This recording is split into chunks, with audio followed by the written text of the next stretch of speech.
Hello everyone, this is Nina. Welcome back to another tutorial. Today I'll be showing you how to make this Pinterest-inspired quilted tote bag. I've been seeing these quilted tote bags all over Pinterest and they're so cute. So I decided to create my own version and share a step-by-step tutorial on how you can make one too. In this tutorial, you'll learn how to make a fully lined bag with an optional pocket that you can place inside or outside, as well as a ribbon closure. This bag is lightweight and spacious. You can use it as a beach bag or an everyday tote bag. I've been using mine daily since I made it, and it fits all my essentials, including my laptop. It has become my go-to bag and I go everywhere with it. Here are the dimensions you'll need to make this bag, but if you'd like to support me and make the process even easier and faster, I've also created a sewing pattern for you, which I've linked down below. With my pattern, you'll have all the information you need at your fingertips. It includes precise measurements and shapes to ensure all pieces fit together perfectly. Instead of spending time measuring and figuring out placement, you can dive straight into cutting and sewing. Simply print out the pattern, cut the pieces, and start making your bag hassle-free. After printing out the pattern, I assembled it by folding the edges of each page and sticking them together with double-sided tape. If you prefer, you can trim the edges instead. You can use the small triangles as reference points to ensure your pages are aligned correctly. Once all the pages were aligned and joined, I also applied clear tape over the seams to keep everything securely in place. This is how it looks after assembling all the pages. Next, I cut out all the pattern pieces accordingly. There are 4 pattern pieces in total, 1 for the main body, 1 for the pocket, 1 for the straps, and 1 for the closure straps. Each pattern piece also indicates the number of fabric pieces you'll need to cut for this bag. Now that my patterns are ready, I'm going to use them to cut out all the fabric pieces. For the lining, I used a sturdy canvas fabric, and for the outer layer and straps, I chose a textured floral fabric. To achieve the quilted look, I used a medium-weight polyester batting. Next, I cut the fabric pieces by placing the pattern directly onto the fabric and cutting around it. For the main body of the bag, you'll need to cut 2 pieces of the main fabric, 2 lining pieces, and 2 batting pieces. A small tip to make cutting more efficient is to fold the fabric before cutting, so you can cut both pieces at once. I also like to use a heat erasable pen to trace around the pattern before cutting. This way, I avoid cutting directly into the pattern, allowing me to reuse the pattern for future projects. Each pattern piece also indicates how many fabric pieces you'll need to cut.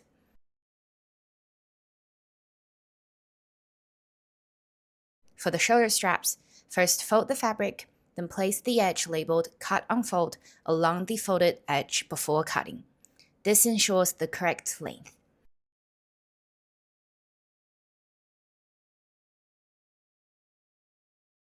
Now that I have all the pieces ready, I'm going to start making the bag by quilting the main body pieces and the pocket.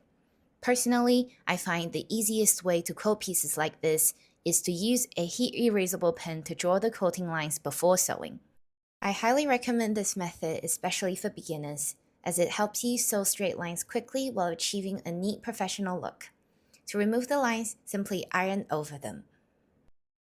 Ironing can sometimes flatten the puffy quilted squares, and if you're using synthetic materials like polyester batting, you have to be extra careful because the high heat from an iron can melt or even burn the batting.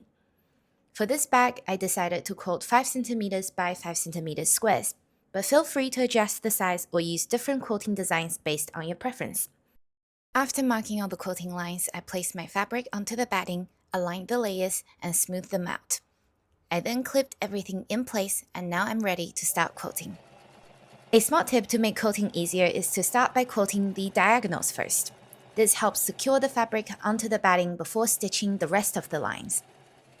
I also placed a few clips along the sides to keep the main fabric from shifting away from the batting while quilting.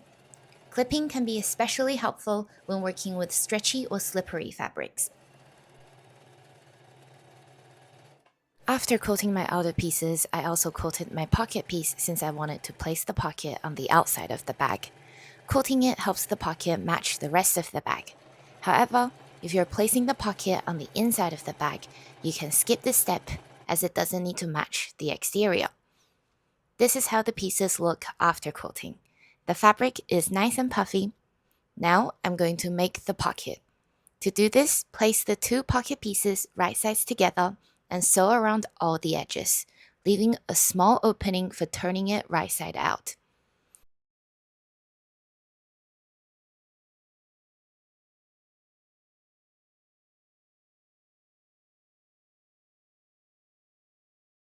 Once turned, I closed the opening by sewing close to the edge and also top stitched around the pocket for a neater finish.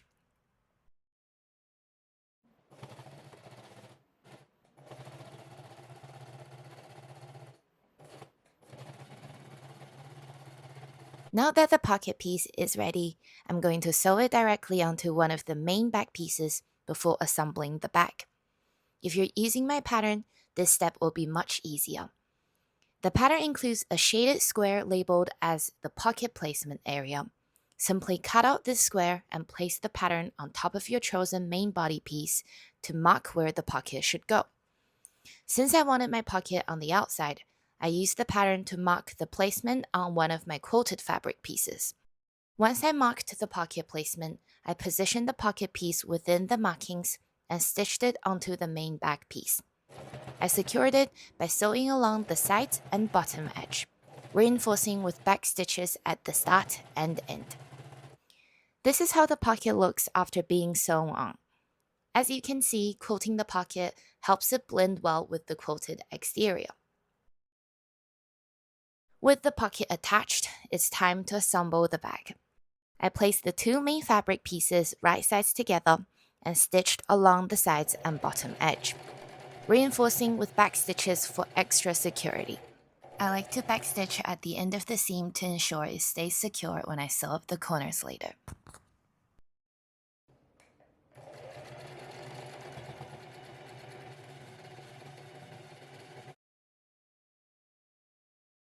Next, it's time to sew the corners. I pinched the fabric together to create a straight line, ensuring the seams aligned in the middle, then clipped it in place before sewing. I reinforced the stitches with backstitching at the beginning and end of the seam for durability.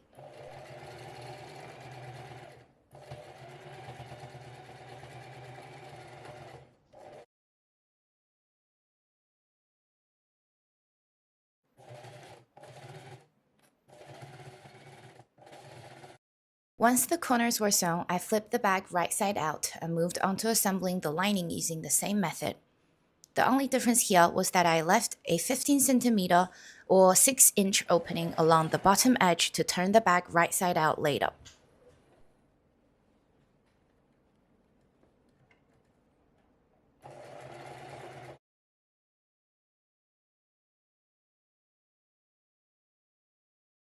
Next, I made the shoulder straps. I started by putting my outer fabric on top of the batting, then folded it in half. I decided not to quilt the straps for a cleaner look. Since the batting makes the straps quite thick, clipping the edges before sewing is going to make the process easier. Once everything was secured, I stitched along the edges and then turned the straps right side out. To give them a polished look, I top stitched both sides with a 1/4 inch seam allowance. This helped the straps lay flat and look more finished. With the straps ready, I then attached them to the bag. The pattern includes 2 strap notches indicating the placement of the outer edges of the straps. I transferred these markings onto the main fabric by placing the pattern over it. Using these guides, I positioned both ends of the straps within the marked areas and clipped them in place. When sewing the straps, I left a few extra centimeters extending past the edge of the bag for added durability. I also added a ribbon closure to the bag. To make the ribbon straps, I folded the fabric in half and stitched along the top and side edges.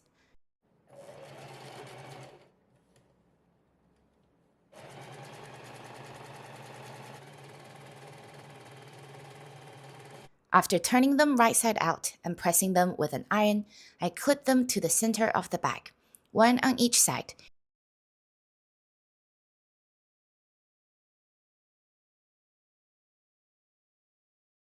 Now that everything is clipped in place, I'm going to sew the shoulder and closure straps with back stitches at the start and end.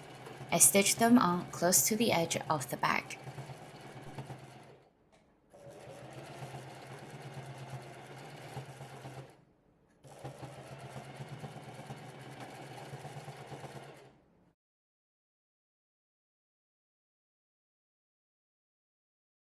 This is how the bag looks with all the straps attached. It's looking very cute and is just one step away from being finished. For the final step, I'm going to attach the lining by placing the main quilted bag inside the lining. Before sewing, I carefully checked that the sides of both layers were aligned, especially the seams, and that the quilted bag fit neatly inside the lining to prevent misalignment. It's important to note that the lining should remain unturned at this stage, with the right sides facing each other on the inside. Next, I clipped around the top edges to keep everything in place and prevent shifting while sewing. Then I stitched along the top edge with back stitches.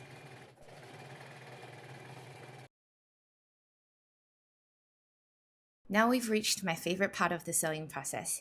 I used the opening I left at the bottom of the lining to pull the bag right side out.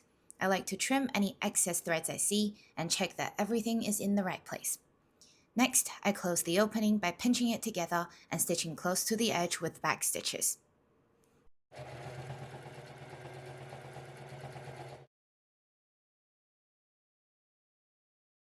After that, I pushed the lining back into the bag and top stitched along the top edge for a clean finished look.